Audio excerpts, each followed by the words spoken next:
Boa noite, irmãos. Gostaria de compartilhar com os irmãos uma porção da Palavra de Deus. Nós estamos vivendo momentos difíceis, complicados, mas a Palavra de Deus sempre tem respostas para as nossas inquietações, nossos problemas e também nossas necessidades. O tema relacionado à volta de Cristo é um tema atual e em quase todas as epístolas do apóstolo Paulo, ou pelo menos na maioria delas, ele dá alguns princípios ou relatos e compartilha algo sobre este assunto tão relevante para a vida cristã. E isto não foi diferente quando ele estava escrevendo a epístola aos Filipenses. Em Filipenses, lembrando aos irmãos que Paulo estava preso numa das prisões que ele ficou, e mesmo ali na prisão ele continuava servindo ao Senhor e fazendo o trabalho do Senhor. E nesta epístola, pelo menos por 4 vezes antes do capítulo 4, o apóstolo Paulo menciona algo a respeito da volta de Cristo. Também quero lembrar aos irmãos que a volta de Cristo não é um tema novo, nem tampouco atual. Vez após vez, esse assunto vem à tona no meio evangélico. Mas lembrando aos irmãos que já no passado, no início do chamado cristianismo, Paulo já alertava a igreja de Tessalônica quanto a este assunto. E aqui, voltando à epístola aos Filipenses, Paulo menciona no capítulo 1, versículo 9: "E também faço esta oração, que o vosso amor aumente mais e mais, em pleno conhecimento e toda percepção, para provardes as coisas excelentes e seres sinceros e inculpáveis para o dia de Cristo, cheios do fruto de justiça, o qual é mediante Jesus Cristo, para a glória e louvor de Deus." Pouco mais adiante, ainda no capítulo 1, no versículo 23, Paulo falando da sua situação ali na prisão, ele diz, o versículo 23, o seguinte: "Ora, de um e de outro lado estou constrangido, tendo o desejo de partir e estar com Cristo, o que é incomparavelmente melhor. Mas por vossa causa, melhor dizendo, é mais necessário permanecer na carne." Ele vislumbrava a volta de Cristo, o estar com Cristo, mas ele fez uma decisão diante das necessidades do Evangelho naquele período.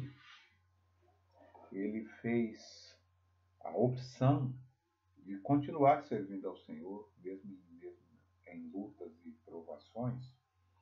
Ele continuou ali o seu ministério, o seu trabalho até o fim, mas sem pensar, sem deixar de lembrar os irmãos de Filipos que um dia, finalmente, ele e todos os irmãos, todos aqueles que um dia reconheceram Cristo como Salvador, estariam para sempre com o Senhor. No capítulo 2, Paulo continua falando deste assunto e nós temos entre versículos 5 e versículo 11 um exemplo da servidão de Cristo. Cristo aqui é ressaltado como aquele homem que se esvaziou, assumiu a forma de servo, ou seja, servo aqui significa o escravo, tornando-se em semelhança de homens, e a si mesmo se humilhou, tornando-se obediente até a morte e morte de cruz. Paulo vai além disto, dizendo que Deus o exaltou sobremaneira e lhe deu o nome que está acima de todo nome, para que o nome de Jesus se dobre todo o joelho nos céus, na terra e debaixo da terra, e toda língua confesse que Jesus Cristo é Senhor, para a glória de Deus Pai. Em outras palavras, Paulo aqui aponta mais um aspecto da volta de Cristo. Dessa vez ele está falando aquele período em que todas as nações, todas as pessoas, todo o povo estará no seu joelho dobrado diante de Jesus Cristo, possivelmente indicado aqui como o rei que estará reinando no milênio, e também este serviu de estímulo para aqueles irmãos de Filipos continuassem servindo ao Senhor. Também Paulo exorta os irmãos ali, nos versículos 14 até 16, ainda neste assunto: fazei tudo sem murmurações nem contendas, para que vos torneis irrepreensíveis e sinceros, filhos de Deus inculpáveis no meio de uma geração pervertida e corrupta, na qual resplandeceis como luzeiros do mundo, preservando a palavra da vida, para que no dia de Cristo eu me glorie de que não corri em vão, nem me esforcei inutilmente. Mais uma exortação aos irmãos ali quanto à volta de Cristo.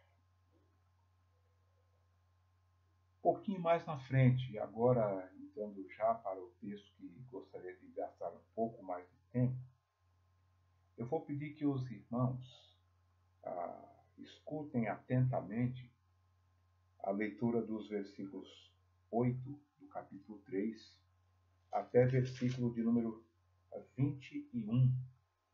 E vou pedir que durante a transmissão desta breve mensagem, que os irmãos não folheiem a Bíblia.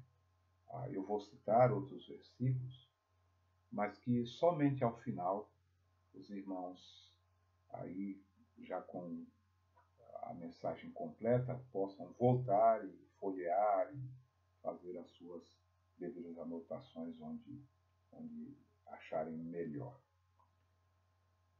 Não lerei, a princípio, todos esses versículos.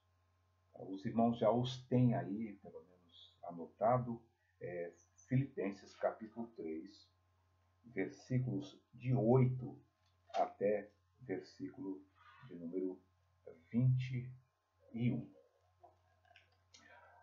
Deixe-me lembrar aos irmãos qual é até onde, ou qual foi o início, o que levou Paulo a falar com tanta riqueza de detalhes sobre a sua motivação em Cristo.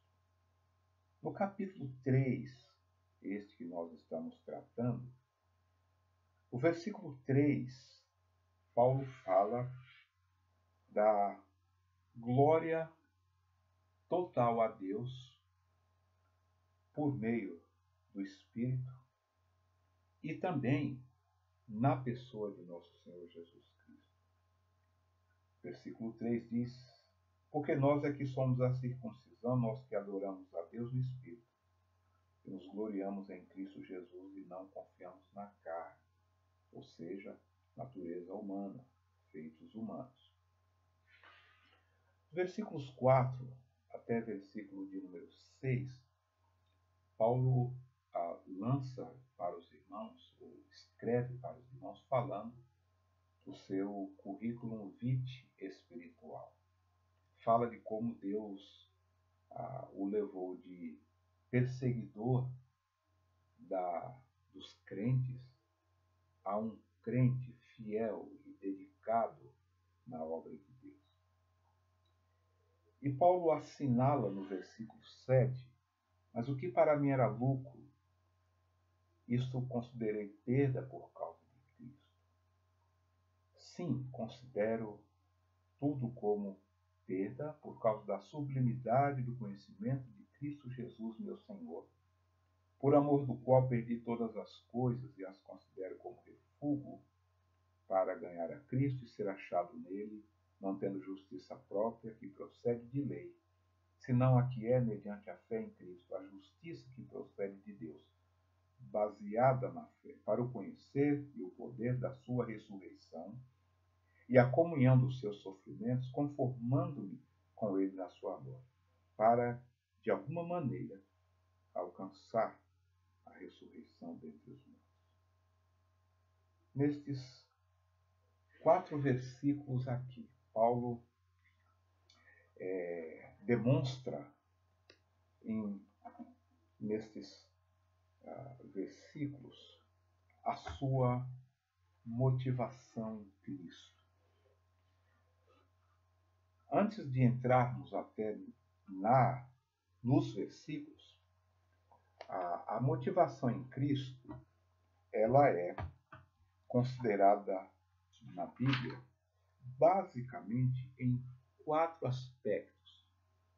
4 aspectos bíblicos que nos motivam a estar em Cristo, andar com Cristo, fazer parte daquele grupo seleto de pessoas que um dia receberam a Cristo como Salvador e têm em Cristo a sua maior referência de vida em todos os sentidos.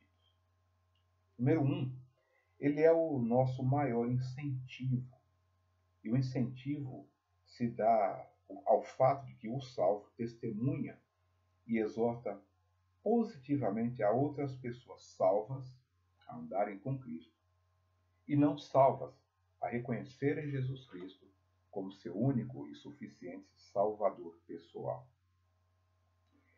Em segundo lugar, Jesus Cristo é a nossa maior motivação pessoal.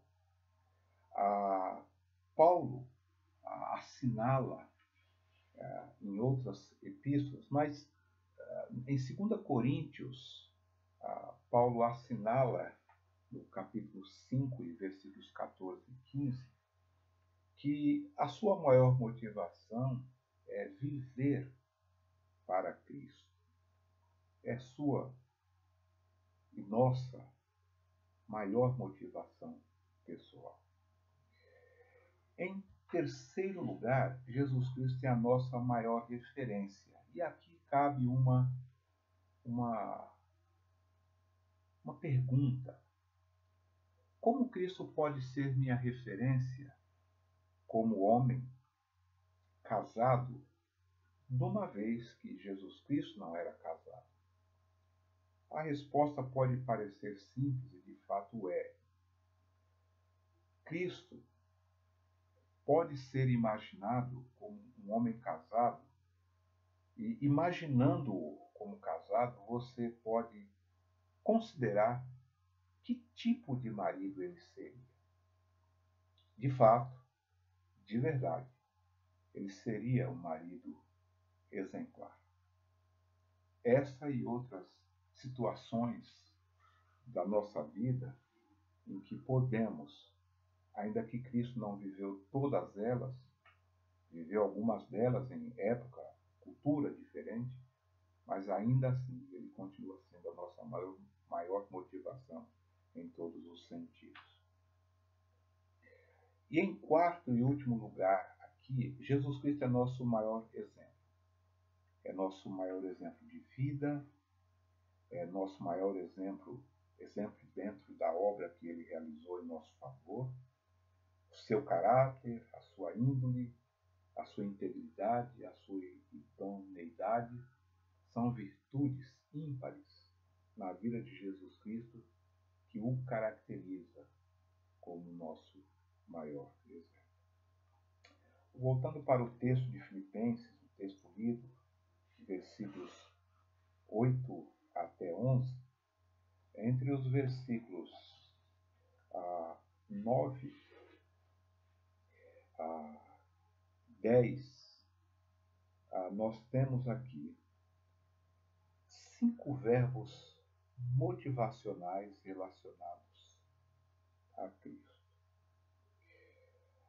No versículo de número 8, ele diz o seguinte, eu vou ler os versículos 8, 9 e 10 para então apreciarmos juntos estes 5 verbos motivacionais. Sim, considero tudo como perda por causa da sublimidade do conhecimento de Cristo, meu Senhor, por amor do qual perdi todas as coisas e as considero como refúgio para ganhar a Cristo e ser achado nele, não tendo justiça própria que procede de lei, senão a que é, mediante a fé em Cristo, e a justiça que procede de Deus, baseada na fé, para o conhecer e o poder da sua ressurreição e a comunhão dos seus sofrimentos, conformando-me com ele na sua morte.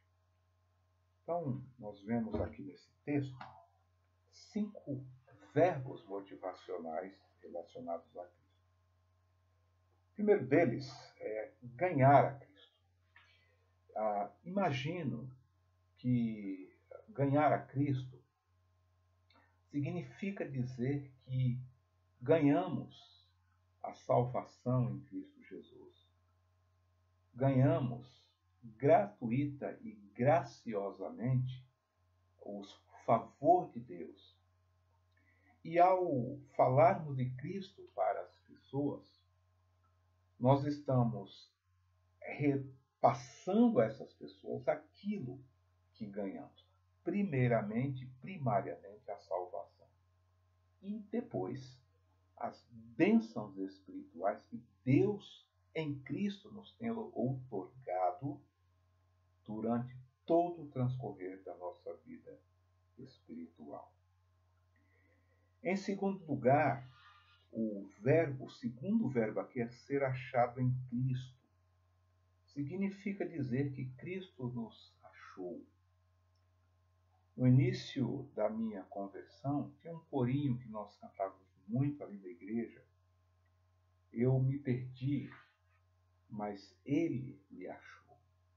Eu me encontrava perdido e Jesus Cristo, pela sua obra salvadora na cruz do Calvário, me resgatou. Eu entendo que o que Paulo estava dizendo em ser achado em Cristo é em todas as coisas, tudo que fizermos, tudo que falarmos, em todas as nossas atividades, nós espelharmos a pessoa de nosso Senhor Jesus Cristo.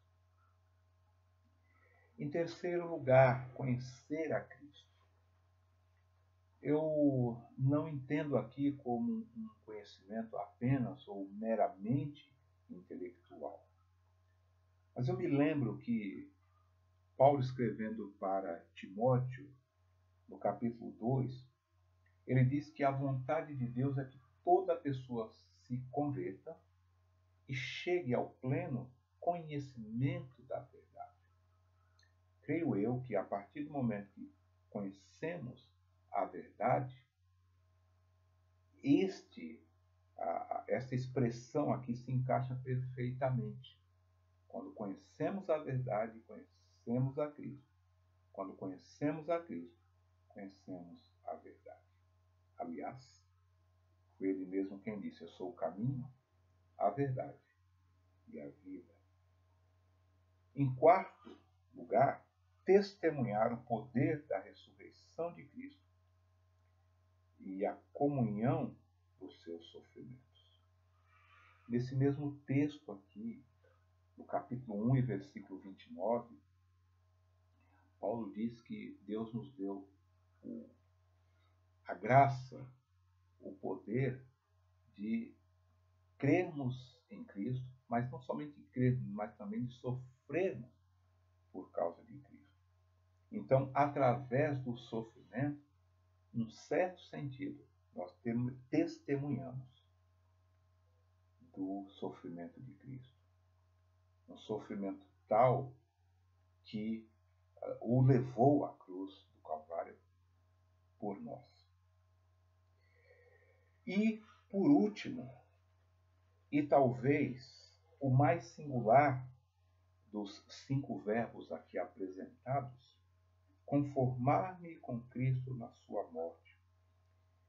E este verbo, ele faz parte da união do salvo com Cristo, desdobrada em 4 aspectos. Número 1, nós estamos em Cristo, isso inclui sua morte e sua ressurreição, conforme nos ensina Romanos capítulo 6, nos primeiros 6 versículos. Cristo está em nós. Em terceiro lugar, estamos com o Pai, com o Filho e com o Espírito Santo. E em quarto e último lugar, seremos semelhantes a Cristo. Os versículos 14 até 16 do nosso texto,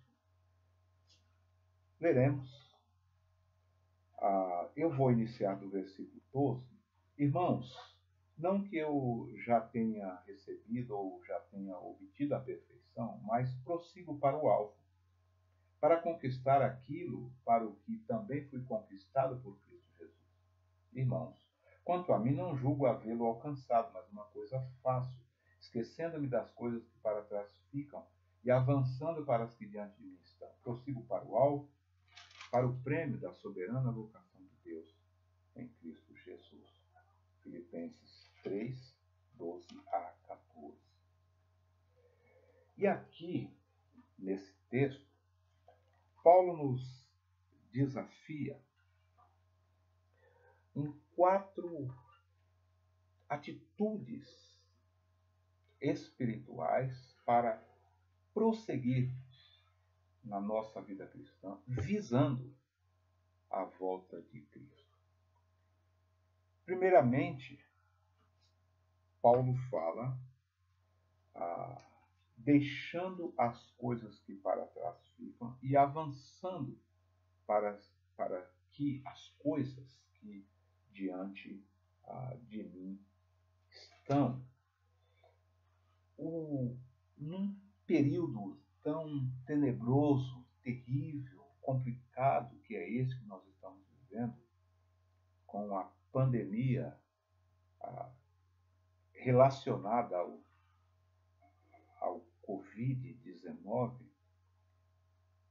a igreja não pode retroceder, não pode parar, a igreja não pode ficar estagnada.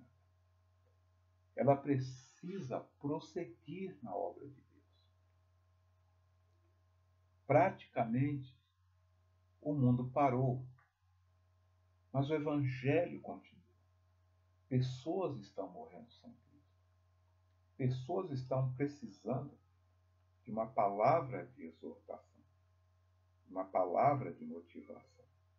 Por isso, precisamos prosseguir para as coisas que estão diante de nós, deixando para trás as coisas que já não têm tanta importância ou tanto valor, mas as coisas que Deus tem colocado diante de nós para fazer. Vamos fazê-las. Em segundo lugar, prosseguir para o alvo.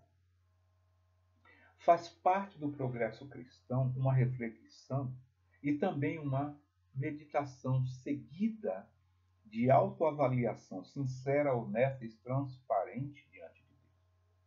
Este processo contínuo e progressivo leva em conta o uso de 3 fundamentos que fazem parte do processo de desenvolvimento da nossa vida cristã. No capítulo 2, versículo 12, Paulo diz aos Filipos: desenvolvei a vossa salvação com temor e tremor, porque Deus é quem realiza em vós tanto querer quanto realizar, segundo a sua boa vontade. O primeiro fundamento do processo que leva ao desenvolvimento da vida cristã, ou contribui para o desenvolvimento da vida cristã, é o crescimento. O crescimento é um processo natural. A partir do momento da salvação, que pessoa, a partir deste momento, a pessoa agora salva, ela tem 3 elementos fundamentais necessários que Deus coloca à disposição da pessoa agora salva para ela desenvolver a sua vida cristã, iniciando com o crescimento. A palavra de Deus, o Espírito Santo e a igreja local. O segundo elemento é a própria maturidade. É a fase do processo onde a pessoa demonstra, através de procedimentos corretos e atitudes sérias, vistas como sinais evidentes do crescimento em prática. Terceiro elemento aqui é a perfeição. É preciso discernir biblicamente entre maturidade, no sentido processual, e perfeição, que neste caso, neste contexto, nesta palavra que significa o fim de um processo. Entretanto, perfeição e maturidade são a mesma palavra. O contexto vai definir o sentido em que a palavra está sendo usada. E, em quarto e último lugar aqui, andar de acordo com o que nós já alcançamos. Lembramos 2 coisas aqui. Primeiro, a parte de Deus. No capítulo 1, versículo 6, a palavra de Deus diz: aquele que começou boa obra em vós há de completá-la até o dia de Cristo Jesus. Deus já fez sua parte em Cristo. Deus, em Cristo, ou através da obra salvadora de Cristo, nos salvou e vai nos conduzir até o fim. Mas tem a parte do salvo. Versículo 12 do capítulo 2, já lido por mim, nossa parte é desenvolver a nossa salvação. E o versículo 13, também ainda fazendo parte desse processo, fala da parte de Deus em cooperação com o salvo, onde lemos: porque Deus é quem efetua em vós tanto querer como realizar, segundo a sua boa vontade. A pressuposição de Deus efetuar em nós tanto o seu querer como o realizar leva em conta que nós estamos em obediência à palavra de Deus e submissão ao Espírito. Dito isto, irmãos, eu tenho 2 versículos para finalizar esta meditação. Número 1, no próprio livro que nós estamos lendo, Filipenses 3:20, diz que a nossa pátria está nos céus. Mais uma exortação aqui para nós, prosseguirmos na vida cristã. Em 1 Coríntios, capítulo 15 e versículo 19, Paulo dá, ao mesmo tempo, uma exortação e também uma certa lembrança do que aconteceu ali na ressurreição de Cristo. Em 1 Coríntios, capítulo 15, versículo 19, diz que se a nossa vida estivesse,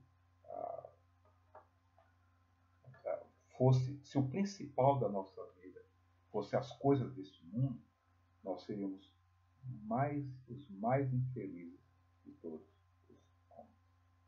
Portanto, vamos continuar servindo a Cristo, nos motivando em Cristo, porque Deus ainda tem uma grande obra para fazer em você, através de você, porque Ele já fez por você.